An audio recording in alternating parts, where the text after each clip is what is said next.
Hello दोस्तों, आप में से बहुत से लोग एडॉल्फ हिटलर को तो जानते ही होंगे। हिटलर से पूरी दुनिया कांपती थी। तो चलिए आज एडॉल्फ हिटलर के बारे में जानते हैं कि क्या थी इसकी स्ट्रेटजी और कैसे यह करोड़ों लोगों का ब्रेन वॉश किया। Strategy number 1, Greek philosopher Aristotle ने कहा था कि 3 तरीकों से लोगों को मनाया जा सकता है, पैथोस, इथोस और लोगोस। इथोस का मतलब है किसी को मनाने के लिए मैं अपनी अथॉरिटी स्टेब्लिश करूंगा। लोगोस का मतलब है कि मैं लॉजिक का इस्तेमाल करूंगा। और पैथोस का मतलब है कि किसी को मनाने के लिए इमोशंस का यूज करना। दरअसल हिटलर एक अच्छा डिक्टेटर था, वह इमोशंस का यूज करता था, यानी कि पैथोस का। हिटलर लॉजिक को पूरी तरह से खत्म कर दिया। उसने 10 मई 1933 को 26,000 से भी ज्यादा किताबें जलवा दी। इन्होंने कहा था कि ये किताबें एंटी नेशनल हैं, क्योंकि उन्हें लगा कि अगर ये किताबें यहाँ पढ़ी या पढ़ाई जाएंगी तो हमारे लिए ही दिक्कत होगा। स्ट्रेटेजी नंबर 2, हिटलर की एक स्ट्रेटेजी यह थी कि जर्मन्स के अंदर डर क्रिएट करो।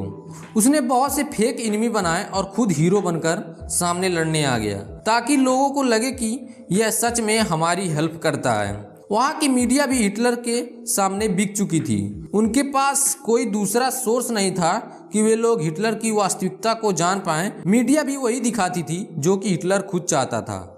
इससे आप लोग अंदाजा लगा ही सकते हैं कि हिटलर किस तरह का डिक्टेटर था। चलिए अब आगे बढ़ते हैं। फर्स्ट वर्ल्ड वॉर हारने के बाद जर्मनी की आर्थिक स्थिति बहुत ही खराब हो गई थी, जिससे नाजी दल के नेता हिटलर ने अपनी ओजस्वी भाषणों द्वारा देश की अर्थव्यवस्था ठीक करने की बात कही। 20 फरवरी 1924 को हिटलर पर राष्ट्रद्रोह का मुकदमा चलाया गया और 5 साल के लिए जेल भेज दिया गया।